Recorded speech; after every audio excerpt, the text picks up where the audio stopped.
ក្នុងវេទនានោះក្រំស្នេហ៍មានពាក្យហាមស្រឡាញ់ទេ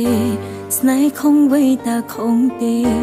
คงអាយុតាស្នេហ៍បានដែរឬទេនៅក្នុងវ័យកងស្នេហ៍តើកំណត់លើវ័យទេភាសាស្នេហ៍ប្រើបានទេពុំអាយុយើងคงគ្នា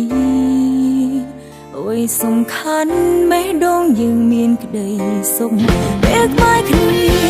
ដងគេមើលមកថាស្នេហ៍យើងប្រាគងវេយក៏ស្នេហ៍ភាសាស្នេហ៍បបប្រែមកថាគ្រប់គ្រាន់ល្អក្នុងភ្នែកគេរស់ពន់ដែលសំឡឹងកិនយើងក្នុងថ្ងៃផ្សេង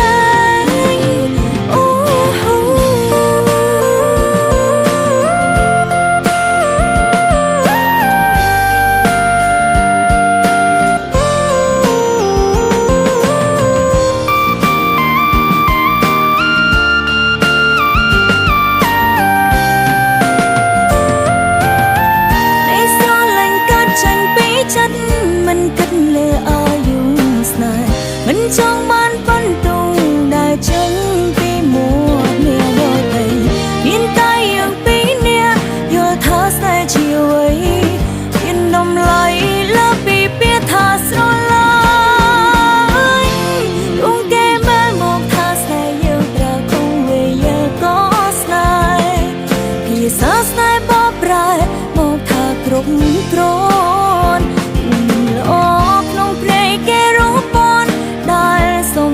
កិនយើងក្នុងថ្ងៃផ្សេង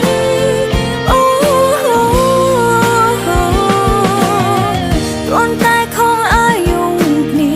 គង់វេយក៏ស្នេហាតែអ្វីដែលយើងធ្វើមិនគង់ទេណាគ្រាន់តែប្រើក្តីស្រឡាញ់ពិតឲ្យមនុស្សពិនក៏គេគិតថាជាកំហុស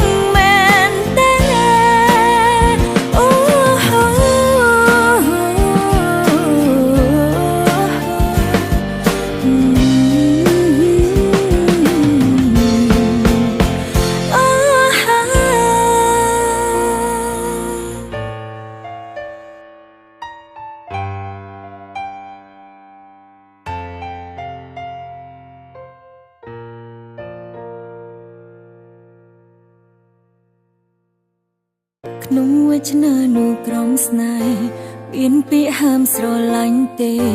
ស្នេហ៍